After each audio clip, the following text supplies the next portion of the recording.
Welcome back, everybody, to The Haunted Beard. Today, I am continuing my Child's Play series of reviews, and I'm here to talk about Bride of Chucky. And the Child's Play franchise took a bit of a hiatus, 7 years to be exact. 1991 is when we got Child's Play 3, and Bride of Chucky jumps us all the way to 1998, and that original trilogy focusing on Andy Barclay is now done and over with.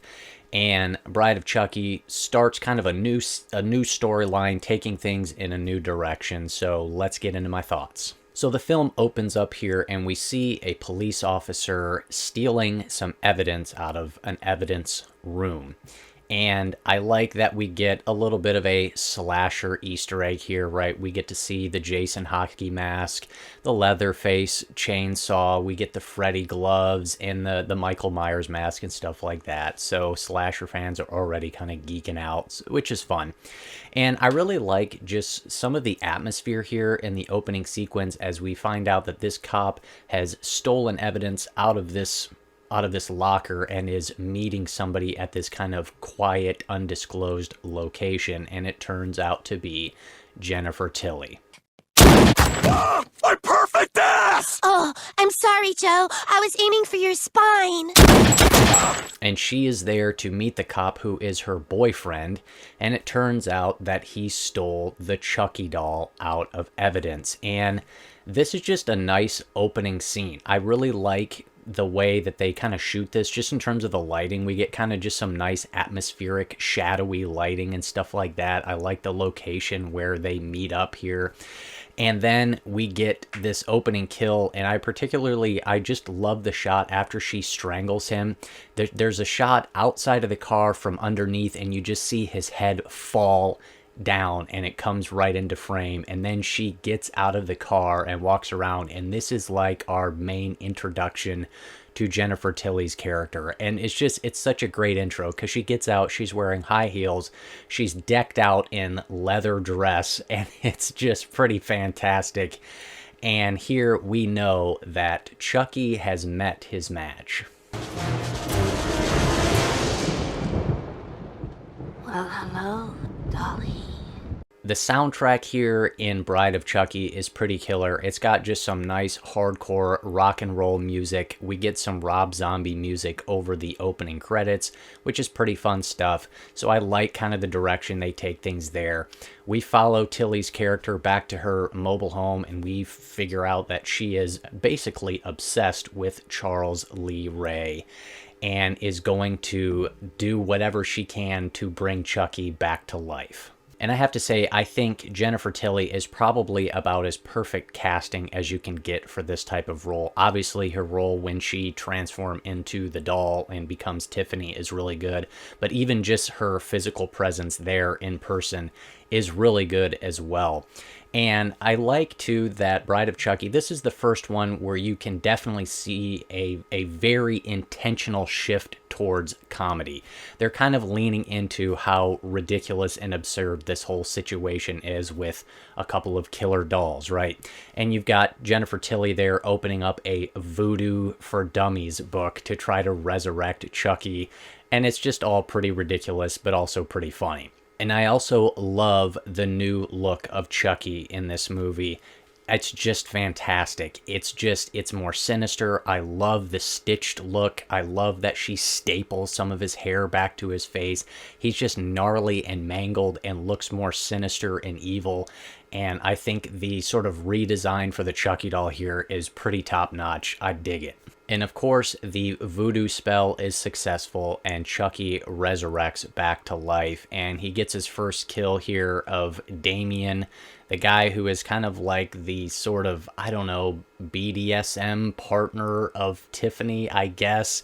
Anyway, Chucky smothers him with a pillow, and it could not possibly be happier to be alive. And then we really get into, I think, one of the main selling points with Bride of Chucky, and that is obviously the relationship between Tiffany and Chucky. As before Jennifer Tilly turns into the doll, she is upset with Chucky because we find out it's Charles Lee Ray's old girlfriend, and she still loves him and she wants to marry him.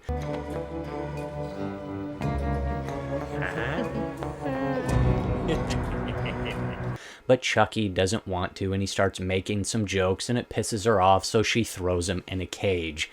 And it's just the banter, the relationship drama, all that stuff between those two characters is one of the main highlights for Bride of Chucky, and it's pretty fun to watch these two go at it. And Bride of Chucky has a subplot here that involves Katherine Heigl's character, and she is getting ready to go off to, I think it's prom or some sort of school dance, and her guardian happens to be John Ritter. And in the sort of little screen time that we get of John Ritter's character, he does a pretty solid job. And I wish we would have gotten more of him, because he's just really good. He's fun to watch. Like, you hate the guy, but he just does. He's such a great villain, I guess, really, that he just does a really good job, and he's fun to watch when he's on screen. Then we get one of the more entertaining scenes in the movie, and that is when Jennifer Tilly's character is in the bathtub, and of course, Chucky breaks out of his little cage.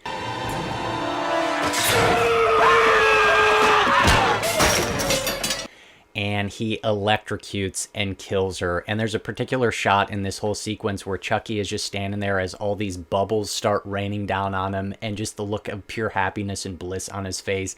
It's just like he's this little kid that just could not possibly be having any more fun as he's literally murdering someone. It's just pretty great stuff.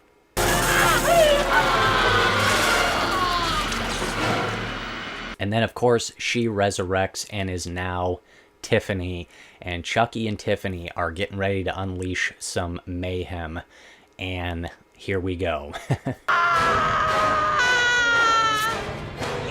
son of a bitch! What have you done to me? And this is one of the good things about Bride of Chucky, and one of the good things about kind of the new direction that this movie starts taking things in, is that it puts the main focus on Chucky, and obviously Tiffany as well, where the other characters are kind of more secondary, whereas the first three films, it was really Andy Barclay, and Chucky was kind of the secondary character. But in kind of shifting the focus, he is obviously why we watch. He's the best part about these movies, obviously. But it's just a good decision to kind of shift the focus mainly towards him. And it gives them an opportunity to kind of give him some more personality and just give him more time to shine. He's no longer just sort of this killer doll with some one-liners, right? You get to just have some more Chucky, and just the whole relationship dynamic with him and Tiffany, again, is just a big highlight of this movie, and it just makes it quite entertaining. I wouldn't marry you if you had the body of G.I. Joe. Hey, Raggedy Ann, you looked in the mirror lately? Now's not the time to get picky.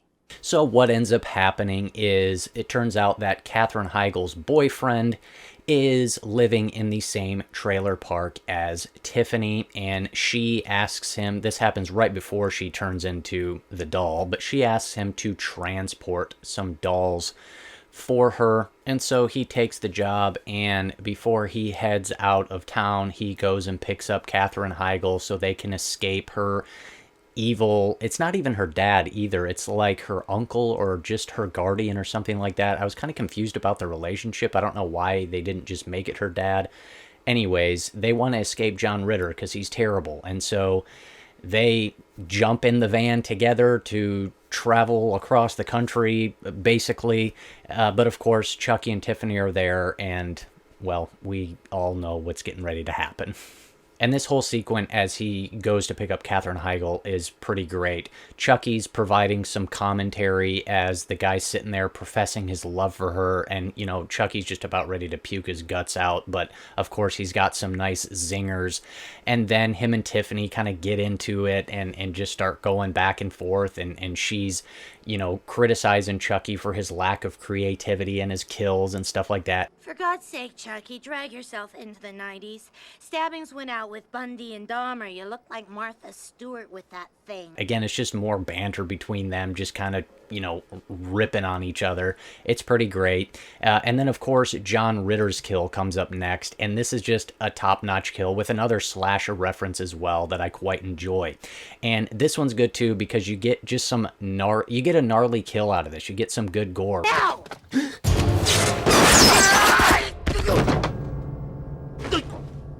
And again, there's some more comedy coming at us here. We get to see Chucky, of course, smoking a joint and getting high.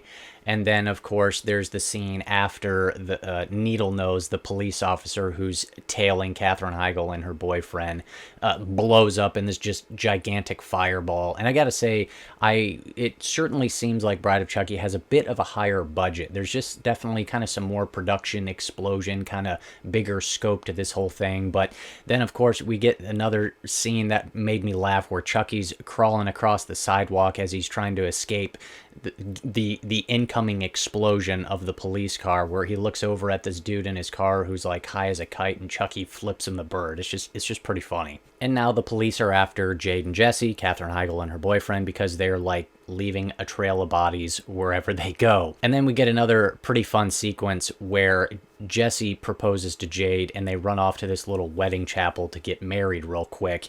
And we get just this fantastic little cross editing between them saying their vows and getting married to John Ritter having jumped out of the bench seat that he was hiding in, still alive, and then Chucky has to stab him again. So we get just this nice little mixture of like love and death cutting back and forth, which just kind of perfectly summarizes the main themes of this movie. It's about love and it's about death. It's just a nice little sequence that, again, is a whole lot of fun and just completely over the top and ridiculous, but that's why we watch this. Then we get the kill of the honeymoon couple who is staying in the hotel bedroom next to Jesse and Jade. And this is a fun one because, they start fooling around a little bit, and then they look up at the mirror on the ceiling, and the girl sees Tiffany there and realizes it's this live doll, and she throws her champagne bottle. And then we get this wonderful moment of, like, horrific 90s CGI as the glass comes falling down off the ceiling, and then there's just cool, like, fountain of water and blood as it pops the waterbed that they're in. And it's just this, again, ridiculous over-the-top moment that's quite a bit of fun. And at first, I felt like this kill kind of shortchanges you because you don't really get to see the aftermath. But then they save it by showing you the carnage, but you gotta wait a few minutes for it.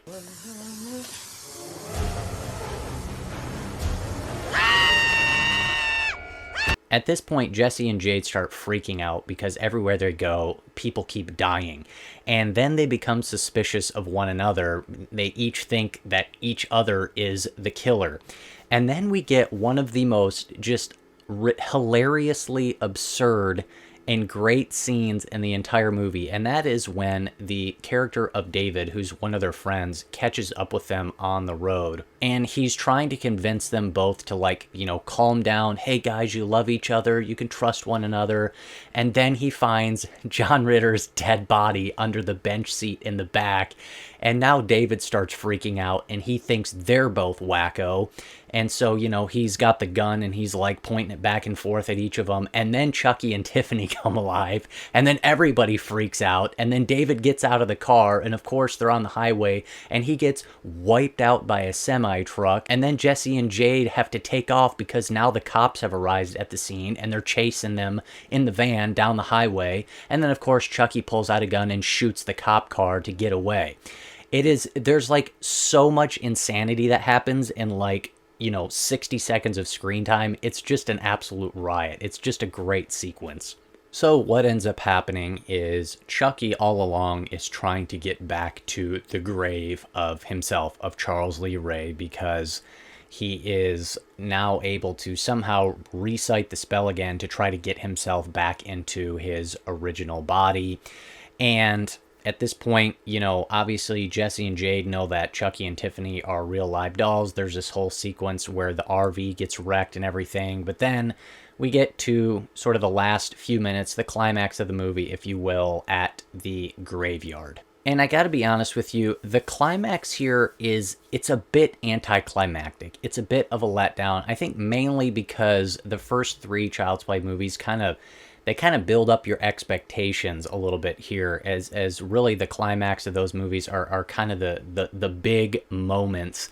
And this one here it feels a little bit anticlimactic. Tiffany kind of just decides at the last minute to sort of turn on Chucky. She's like, oh, we don't deserve to live anymore, which kind of seemed a little out of character for me.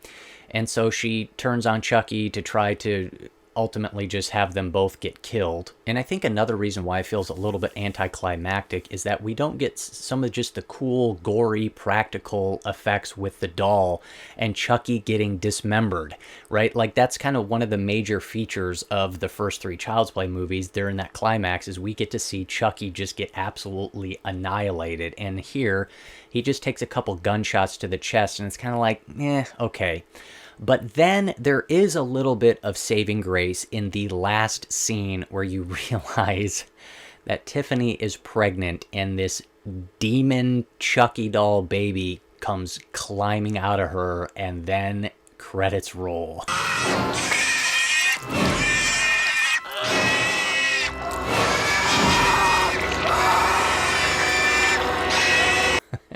And it is just... it's actually a pretty fantastic final shot to end this movie on. And so there is a little bit of saving grace there at the very end. So those are my thoughts on Bride of Chucky. This is another pretty fun one, and I quite enjoy it. I think overall I'm gonna go 7 out of 10 for Bride of Chucky. There's some good stuff here, and quite enjoy. I like, obviously, the new look of Chucky. I like the design there. I think Jennifer Tilly and the character of Tiffany is pretty top-notch. I think they probably do about as good of a job as they could do with that type of character.